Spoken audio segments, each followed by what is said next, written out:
مطالبات چې دي مطلب زموږ لایبیلیټیز نه راکوي، موږ دا کوم ایډورټایزمنټ لپاره یې نوټیفیکیشن کړی دا یې واپس نه کړو، زموږ چې کوم صدر دی نجیب صاحب هغه یې بحال نه کړو، نو موږ به دلته هم روډ بلاک کوو. مخکې چې دی موږ به ځو سیکرټریټ ته به هم ځو، زموږ یو پوره منظم یو دغه دی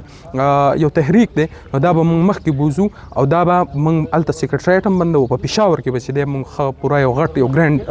یو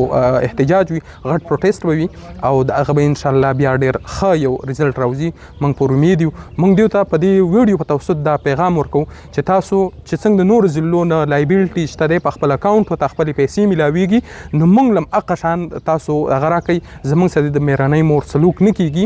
موږ نور هم سفر شوي یو، موږ دې نه سفر کوي او که نه نو بیا چې دی پرابلم به د دې وي. انشاءالله زموږ یو منظم تحریک دی. احتجاج به زموږ چې دلته کوم ایم پی ایز دي چې هغه بالکل په دې کې انوالو دي، ایم پی ایز خلاف به وي او د هغه سره زموږ چې کوم ایجوکیشن ډپارټمنټ دی د هغه خلاف به وي او د هغه خلاف به موږ پوره چې دی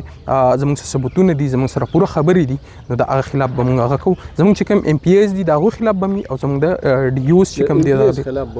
ایم پی ایز خلاف به ځکه چې زموږ سره د هغوی د اوسه پورې هېڅ کوآپریشن نشته دی. موږ ته د هغوی ډایرکټ لفظونه هم داسې راغلي دي چې تاسو دا سیز پرېږدئ، دا سیز مه کوئ، یا چې دی په دې باندې موږ خپل پولیټیکل سکور هم سیوا کولی شو. لکه بله ورځ د هغوی یو فوکل پرسن موږ ته ووایي چې زموږ چې کوم پولیټیکل سکور دی په دې باندې موږ جوړولی شو، دا خبره به موږ